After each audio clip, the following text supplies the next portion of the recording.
I can find plenty of negative things to say about LeBron James. Without hesitation. I won't, but I could. Let me stick to basketball and tell you this. He's on a Mount Rushmore. He's one of the greatest players to have ever lived. I have him number 2 all time.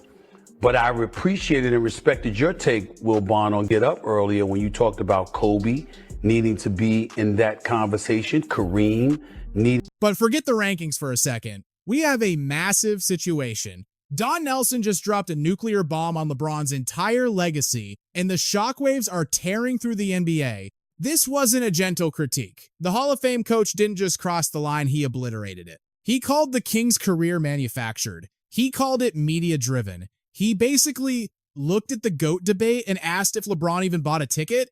And folks, this isn't some keyboard warrior on Twitter looking for clicks. This is a legitimate legend, stepping up to the microphone and throwing haymakers with serious weight behind every syllable. We are talking about a man with over 1,300 wins, a guy who has watched this league evolve for 5 decades. Nelly has seen everything. He lived through the blood and guts era and watched the transition to today's superstar showcase. And now, he just said something that is going to make every LeBron stan absolutely lose their mind. But here is the plot twist that nobody wants to admit. What if the old coach is actually right? Buckle up, because we need to dissect exactly what he said, the motive behind it, and why this story is about to explode into a full-blown crisis. Let's talk numbers. 483 more games. Think about that. He has played 7 more years than Michael Jordan. You want to talk about scoring 30 points? Okay, let's go there. Everyone hypes up the 30-point records. But Swagoo, let me ask you this. Did you know his airness averaged 30 for his entire career? Yeah, I knew that. But did you know MJ went 7 straight years averaging over 30 a night? 7 straight years. Did you actually know that? It blows my mind. But watch. The second I bring up these cold hard facts, everyone starts screaming that I'm hating again. This whole thing started innocently enough. Just a calm sit down, a couple of guys chatting about how the game has changed. Nelson was just reminiscing, reflecting on his long journey, maybe sharing a few war stories from the glory days. But the moment the conversation shifted to the modern GOAT debate, the temperature in the room dropped. Nelson didn't dance around it. He didn't soften the blow. He went straight for the jugular. Manufactured, that is the word he used to describe LeBron's legacy. Blunt, brutal. He clarified, I'm not saying the guy isn't talented. He absolutely is a beast. But when you look at the construction, the controlled narrative, the way the media machine props him up at every single turn, it feels synthetic. It's not organic. It's not what we saw with the true legends. And snap, just like that, the basketball world stopped spinning. Social media didn't just light up. It caught fire. Fan bases are at war. Analysts are scrambling to spin it.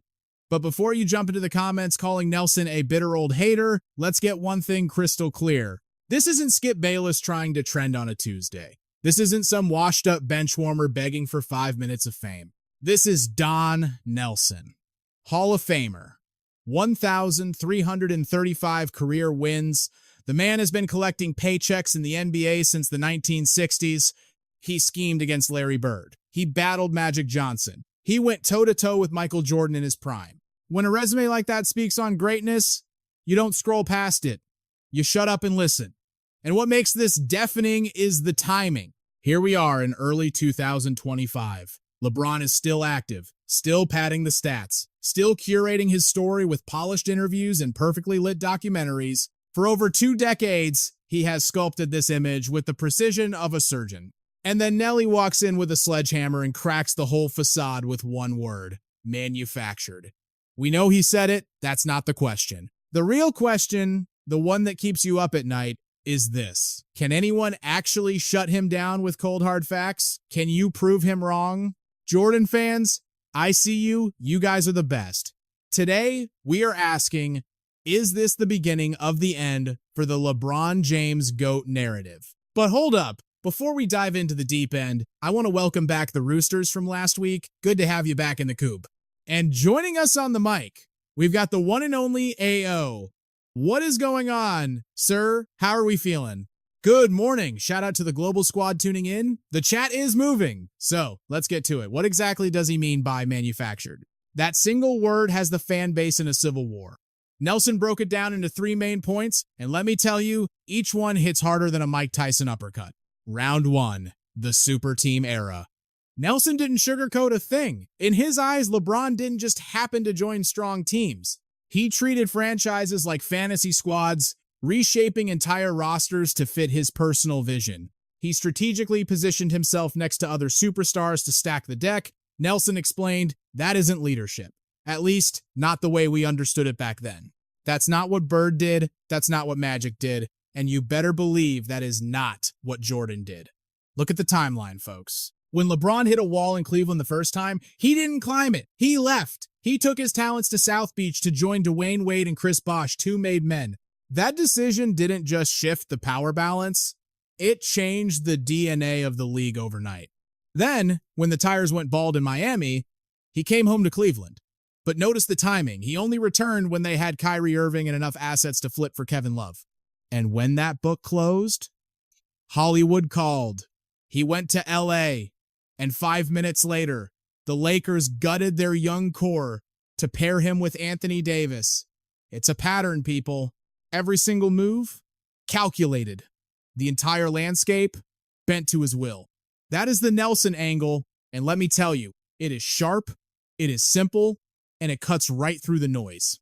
The man is convinced. LeBron has never really stood in the fire, never truly been forced to grind it out with a broken roster the way Jordan did before Pippen evolved into a superstar. He has never been backed into a corner where he had to just look at the guys in the locker room, shrug, and say, this is what we got, let's go to war. Instead, he has held the keys to the kingdom, handpicking his destination and his running mates. And folks, this is exactly where the diehard King James fans start squirming in their seats. Because here is the cold, hard truth. Nelson isn't spinning fairy tales. These trades, these signings, the decision, they are all on the record. You cannot argue the facts. The real war is over the meaning. Do these power plays make LeBron a genius grandmaster playing 4D chess, or do they put a permanent asterisk on the purity of his struggle? And just when the room thought Nelson was going to put the mic down, he reloaded. His next point, a dagger to the heart of modern sports coverage. He went straight for the narrative machine. He turned the floodlights right onto the media circus surrounding LeBron. Nelson claims we are watching something unprecedented, a career covered with kid gloves and rose-colored glasses. Think about it. Every trade is hailed as a masterstroke. Every playoff run is dubbed historic. Every single stat line is suddenly the most critical number in the universe. But look at the double standard. When Jordan lost, the media wanted his head on a spike. When LeBron loses, suddenly the headline is about how majestic he looked while the ship was sinking. That is a heavy accusation to drop. But Nelson didn't just talk in vague terms. He pointed to the skeletons in the closet that fans are still screaming about on Twitter. We are talking 2011. The Mavericks series, LeBron averages 17.8 points and basically vanishes in the fourth quarter. If that was anyone else, they would be buried. But the media, they went soft. Flashback to 2007, he gets swept as a young phenom. And the story isn't he wasn't ready. It becomes a heartwarming tale about potential and growth. Then you look at 2014, 2015, 17, 18, loss after loss. Yet every time the narrative flipped the script to make him look like a tragic hero, according to Nelson, there is always a handy excuse ready to be deployed to protect the brand. To keep the merchandise moving, the supporting cast was trash. He was exhausted. The Warriors were a cheat code. Meanwhile, nobody ever cut Mike that kind of slack. Nelson hammered this home. When Jordan took an L, it was his L. Period. End of story. There were no press conferences listing reasons why the universe was unfair. The pressure was absolute. Get better or get out. And he got better. Then Nelson dropped his third bomb, and this is the one that sucked the air out of the room. He believes LeBron took the path of least resistance. Now, don't get it twisted. He isn't calling the man lazy or saying he can't hoop. Nelson respects the eye. Q. He respects the hustle. But in his eyes, there is a massive difference between being smart and dodging the hardest road to a ring. The argument is that LeBron consistently walked into situations where the table was already set, the silverware was polished, and the feast was ready. He joined squads that were locked and loaded, stepping in as the final piece of the puzzle rather than building the puzzle from scratch in the dark. That is a shot across the bow. Nelson drew a straight line comparing that corporate style of winning to Jordan's blood and guts journey. Jordan had to go through the bad boy Pistons. He took beatings, literal physical beatings year after year. He hit the ceiling, fell down, and got back up. He didn't run to join Magic or Bird. He stayed in Chicago. He adjusted. He got stronger, and he broke through the wall with the team that drafted him. To Nelson, that is what real legacy looks like. That is earning it the hard way, the long way, the painful way, and that is the heart of this entire beef. It isn't that LeBron isn't great. It is that his greatness feels manufactured, curated, and managed by a PR team in a way the old school legends never needed. One of the best to ever do it? Sure. But you might be asking, why should I care what Don Nelson thinks? Isn't he just some old coach? Fair question. But take a second to look at the resume, and suddenly, his words hit with the weight of a sledgehammer. Don Nelson isn't just a guy. We are talking 1,335 career wins, the most in history when he walked away. 5-time Coach of the Year. Hall of Famer. He didn't just coach in the league. The man revolutionized it. He changed the geometry of the sport. You see everyone playing small ball today? Nelson was the mad scientist cooking that up in the lab back in the 90s while everyone else was obsessing over centers. Positionless basketball. He was pushing that concept decades before it was cool. He was living in the future. But more importantly, he has seen it all. The man played in the 60s and 70s, coached in the 80s, 90s, 2000s, and 2010s. He is a living encyclopedia of hoops history. He went to war against Bird's Celtics, Magic's Lakers, Jordan's Bulls, and Kobe's Lakers. He has seen the best of the best up close and personal. So when a guy with that kind of mileage talks about the difference between earned greatness and manufactured greatness, you shut up and listen. He isn't guessing. He isn't a hot take artist chasing clicks on social media. He is comparing patterns he watched with his own eyes. He is saying, I know what it looks like when a player wills a team to victory. Nelson basically said, look, I have seen guys drag mediocre rosters to the finals on nothing but grit. I have seen legends forged in the fire of sacrifice, and I have seen players who curate their Instagram, manipulate the front office, and hide behind a media shield. The implication? It cuts like a knife. In Nelson's book, LeBron is sitting comfortably in category number 2. And what makes this critique so devastating is the delivery. Nelson isn't screaming, he isn't hating, he is laying out a cold, structured legal case based on history, psychology, and patterns that he thinks are undeniable. And honestly, that calm, methodical takedown is way harder to ignore than some loudmouth on TV. You can ignore the noise, but you can't ignore the history. Look, you can easily scroll past some random troll on Twitter with 12 followers, but you can't just swipe away a Hall of Fame legend with over 1,300 wins who is systematically dismantling your hero's legacy. That hits different. That stings. And here is the part that makes this whole drama absolutely wild. Nelson knew exactly what was coming before he even opened his mouth. He was playing chess while everyone else was playing checkers. He anticipated every single excuse the LeBron camp would throw at him and swatted them down with cold, hard confidence. The first line of defense, the classic LeBron went to 10 finals argument. That is numerically more than Jordan, sure. But Nelson's comeback was sharper than a switchblade. He basically said, don't confuse attendance with dominance. Dragging a team through a historically weak Eastern Conference year after year isn't the same as actually finishing the job.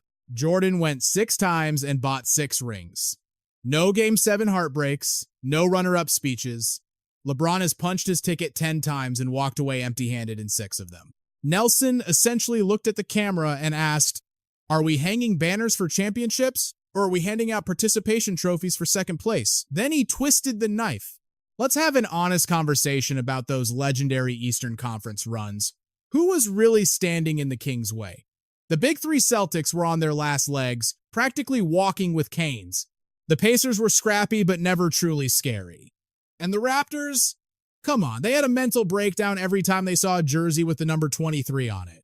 For a huge chunk of LeBron's prime, the East was a cakewalk compared to the absolute bloodbath happening out West. That isn't disrespecting the man's hustle. That is just looking at the context without the rose-colored glasses.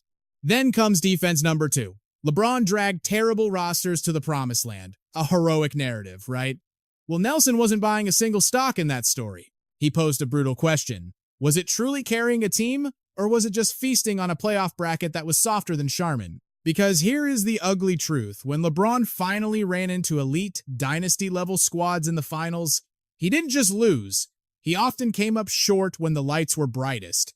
In Nelson's eyes, bullying the kids in the early rounds doesn't make you the toughest guy in the school. He pointed straight at 2007. Yeah, LeBron got Cleveland there early, but the Spurs swept him off the floor like dust. And let's be clear, that San Antonio team was disciplined and tough, sure, but they weren't some mythical, unbeatable monster like the 96 Bulls. Nelson's tone suggested that 2007 wasn't a heroic stand, it was a young star getting taken to school and learning that there are levels to this game that defense number 3, LeBron is the better all-around player. Oh man, you could practically hear Nelson rolling his eyes at this one. This is the argument that really got under his skin. Better all around? According to the old coach, basketball isn't an accounting job where you just stack numbers in every column to see who has the prettier spreadsheet. It is about winning. Period. Jordan wasn't out there chasing triple-doubles to impress the blog boys. His mission was terrifyingly simple. Rip the opponent's heart out and hoist the trophy. Nelson hinted that there is a fundamental philosophical difference here that people ignore. He suggested that LeBron's versatility, those gorgeous stat lines, sometimes feels like part of a carefully curated image. If you control the box score, you control the narrative. If you fill up the stat sheet, the critics run out of ammo. But Nelson questioned if padding the stats always aligns with having that true, ruthless killer instinct. Then he dropped the hammer with a bold comparison about clutch time, the moments that actually define legends. He implied that LeBron is sometimes too cerebral, choosing the correct basketball play instead of demanding the burden of the final shot. If a teammate bricks it, hey, LeBron made the smart pass. He's safe. But in Nelson's eyes, Michael Jordan would have taken that shot, missed or made, and lived with the consequences because he refused to let anyone else decide his fate. He framed it as the difference between a cold-blooded closer who ends games and a manager who tries to optimize outcomes. And then came defense number 4. The game is harder now. The athletes are better. The schemes are complex. Nelson reportedly laughed at that. He was in the trenches during the 80s and 90s. He knows what real difficulty looks like. Back then, defenders could legally assault you. Driving into the paint wasn't just a basketball move.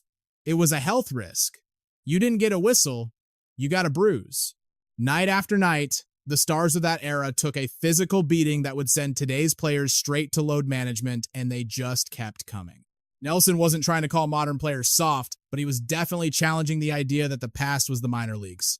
From his perspective, every era is a war, but the rules of engagement were brutal back then. But what makes this entire rant so powerful is that Nelson isn't just some guy yelling at a bar TV. He is backing every single word with decades of firsthand trauma and triumph. He coached against the gods of the game. He watched dynasties rise from nothing and crumble into dust. His comparisons aren't based on YouTube highlight reels or advanced analytics. They are based on the scars of lived competition. And folks, here is the real twist. Nelson insists this beef is bigger than just Bron versus Mike. In his view, this is a commentary on how we manufacture legends in the modern age. He suggested that modern greatness isn't just shaped by wins and losses anymore. It is shaped by PR firms, narrative management, social media algorithms, and strategically timed press conferences. This isn't really about LeBron the athlete, Nelson explained. It is about the machinery we have built around him to force-feed a legacy to the public.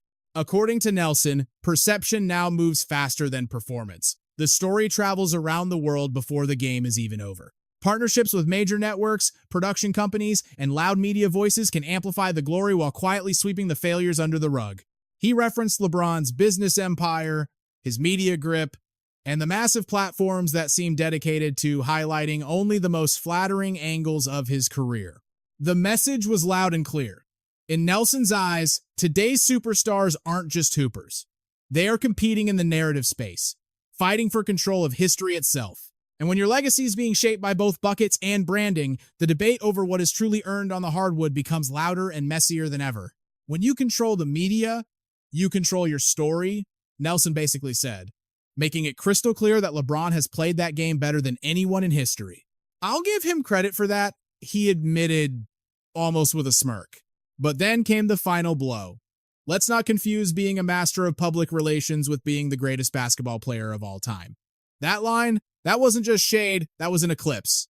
Nelson wasn't just taking a shot at the talent, he was going after the packaging, the whole marketing machine behind the player. What Nelson is really digging at is the dirty little secret of the modern NBA. We are living in an era where you don't just play the game, you curate your own legend. You get to handpick your super teams like it's a fantasy draft, you control the narrative spin, you take a crushing loss and rebrand it as a necessary step for growth. You can flip a disaster into an inspirational movie trailer. The story doesn't just unfold on the court anymore, it gets managed in a boardroom. Flashback to the 90s. When Jordan was running the show, the media wasn't acting like his personal PR firm. They were sharks. They wanted blood. They questioned his heart. They held every single defeat over his head like a sword. The only way to shut them up was to win, and he did, relentlessly. Nelson's argument is that LeBron has never truly felt that suffocating heat because he's been the one holding the thermostat, staying 2 steps ahead of the story since high school. Nelson even went for the jugular and brought up the 2016 championship, the holy grail of LeBron's resume. We all know the script. The greatest comeback ever. Down 3-1 against a 73-win Warriors squad. A cinematic masterpiece. Legendary? Absolutely. But Nelson walked in and reminded everyone, hey, remember the injuries? Remember the suspensions? He's pointing out the cracks in the armor. He wasn't trying to vacate the title. He was asking the tough question. If MJ had caught a lucky break like that, would the media have let it slide? Or would they have slapped an asterisk on it? Would they have called it a fluke? In Nelson's eyes, with LeBron, the narrative was locked in as iconic before the champagne even dried. That is what he calls a manufactured legacy. And then he dropped the line that should make every basketball fan stop cold. We are not judging LeBron by the same brutal standards we used for the giants of the past. We lowered the rim to 8 feet and then gave him a standing ovation for dunking on it. That statement alone is enough to start a bar fight. Because if the old coach is right, if we shifted the definition of greatness just to fit one guy's specific career path, then what are we even measuring?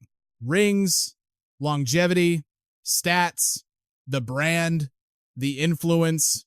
If the rules change in the fourth quarter, is the game even real? It's like comparing apples to hand grenades. If the criteria shifts mid-game, how is that a fair fight across eras? So, where do we go from here? As of early 2025, the LeBron camp has gone dark. Total radio silence. No clapback, no passive-aggressive Instagram story, nothing.